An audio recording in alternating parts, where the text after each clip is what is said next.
लुधियाना के सुनील और उसकी बीवी रीटा एक अच्छे और संपन्न परिवार से ताल्लुक रखते थे।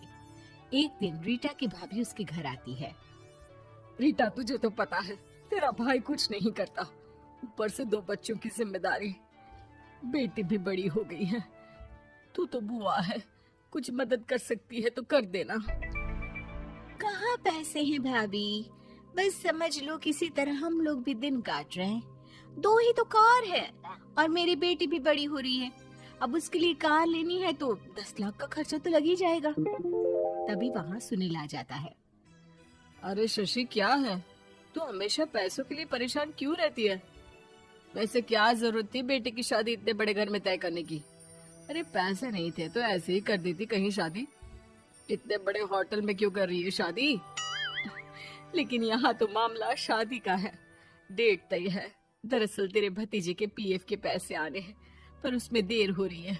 जैसे ही पैसे आ जाएंगे मैं तेरे अकाउंट में डलवा दूंगी। ठीक है, हम लोग सोचकर बताएंगे। तभी वहाँ भतीजा आ जाता है। फूफा जी, आप लोग ही मदद कर सकते हैं, वरना तो कैसे काम होगा समझ में ही नहीं आ रहा। मैं वादा करता हूँ जैसे ही पैसे आ जाएंगे मैं आप लोगों को वापस कर दूंगा। हाँ भाई, ठीक है।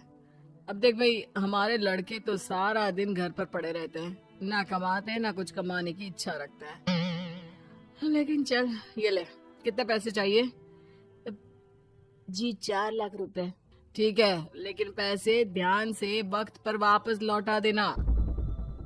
सुनील मुसीबत के वक्त बीवी के भतीजे की मदद तो कर देता है, लेकिन उन लोगों के जाने के बाद देख ले रीटा, तेरे मायके वालों ने मांगा तो दे दिया, वरना इन लोगों का मुझे कोई भरोसा नहीं है। अरे क्यों भरोसा नहीं है? इससे पहले तो कभी इन लोगों ने आपसे मदद भी नहीं ली। हाँ, ली तो नहीं, लेकिन पैसे की किल्लत ही रहती है ना इन लोगों के पास। अरे ठीक है ना, नहीं लौटा पाए तो भतीजे के ससुराल से निकाल देंगे। सुना है बड़े घर में शादी हो रही है। सुनील और रीटा पैसे तो दे देते हैं, लेकिन अगले रोज ही। हाँ भाई साले साहब, क्या हाल है? ठीक हूँ जीजा जी। क्या बात है, सालों बाद आपका फोन, जरूर कोई बात होगी, बताइए ना। अरे वो तेरी बड़ी भाभी आई थी, बेटी की शादी कर रही है ना, तो पैसे लेने के लिए मैंने दे दिए 4 लाख। सोचा भाई किसी गरीब की बेटी की शादी हो रही है, पुण्य मिल जाएगा।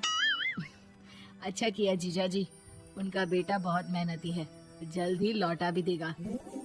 वहीं रीटा भी फोन करके हर किसी को पैसे देने की बात करती है। रीटा की भाभी शशि के पास उसके भाई का फोन आता है।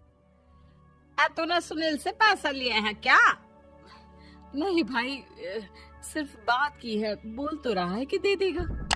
वो लोग मदद करने वालों में से नहीं है, और मदद कर भी दे लेकिन समाज में गा गा कर हालत बुरी कर देते हैं। अब गाने दीजिए ना भाई, मैं क्या कर सकती हूँ, मेरे पास कोई ऑप्शन भी तो नहीं है। बेटी की अगले हफ्ते शादी जो है। शशि की बेटी की शादी हो जाती है, लेकिन शादी के 1 महीने बाद ही सुनील का फोन भतीजे के पास आता है। हाँ भाई, शादी तो हो गई हम लोगों की दुआ से। अब देख, ऐसा ही फायदा होता है पैसे वाले रिश्तेदार हो तो। तेरे वक्त पर हम कैसे खड़े हो गए थे, लेकिन अब पैसा लौटा दे भाई। जी, मैंने पीएफ के लिए अप्लाई कर दिया था, उसकी नोटिफिकेशंस मैं आपको भी भेज देता हूँ। मुझे लगता है 10 दिन में पैसे आ जाना चाहिए। जैसे ही पैसा आएगा मैं आपके अकाउंट में डाल दूंगा। और ना जी ना, कोई नोटिफिकेशन नहीं चाहिए, पैसा चाहिए, पैसा।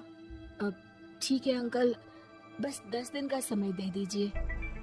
अभी हफ्ता भी पूरा नहीं होता कि भतीजे के पास उसके गांव के दूर के चाचा का फोन आता है।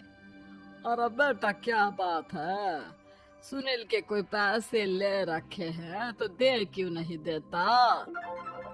हाँ चाचा जी, बात तो हुई थी, 10 दिन का वक्त मांगा है, उम्मीद है हो ही जाएगा। अरे फोन कर रहा है, रोज बता रहा था कि बेटी की शादी में मदद की थी। अब क्या है ना, भले ही शादी 10 दिन रोक देते, लेकिन सुनील से मदद नहीं लेनी चाहिए थी।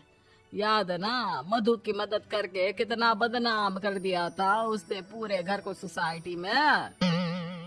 हाँ चाचा जी, मैं भी यही सोच रहा था कि उन लोगों से मदद नहीं लेनी चाहिए थी। कई लोगों के फोन आ चुके हैं। वहीं रीटा अपनी भाभी को फोन कर देती है।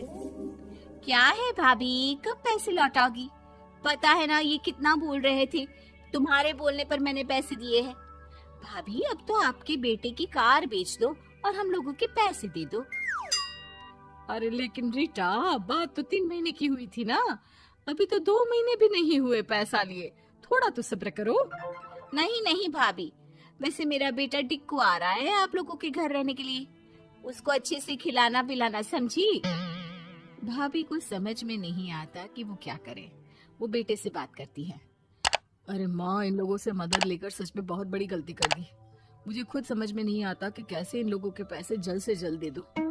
तभी डोरबेल बजती है और रीटा का बेटा टिक्कू घर में आता है। आओ बेटा, मामी के घर पहली बार आए हो रहने।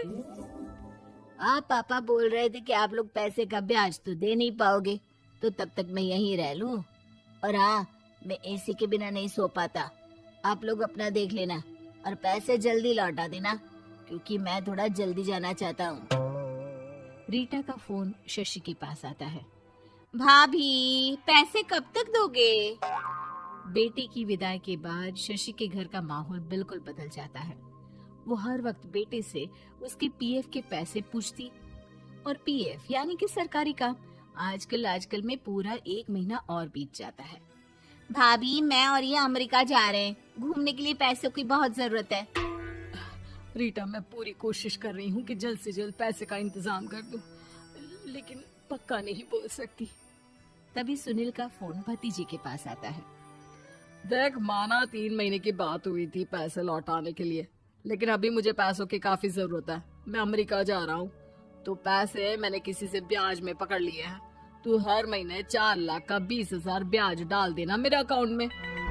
सुनील फोन रख देता है, लेकिन भतीजा काफी परेशान हो जाता है। वो ऑफिस से शाम को घर आता है कि माँ पूछती है, क्या हुआ बेटा?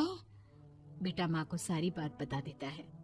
माँ भगवान के सामने हाथ जोड़कर खड़ी हो जाती है और रोने लगती है कि तभी बेटे का मोबाइल पर मैसेज बजता है। बा पीएफ के पैसे आ गए। और वो ऑनलाइन ही सुनील के पैसे वापस कर देता है।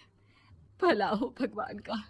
लेकिन आज एक बात तो समझ में आ गई, मदद हमेशा उन लोगों से लो जो मदद के बदले आपसे मदद में दी गई रकम ही वापस लें, ना कि समाज में आपकी इज्जत।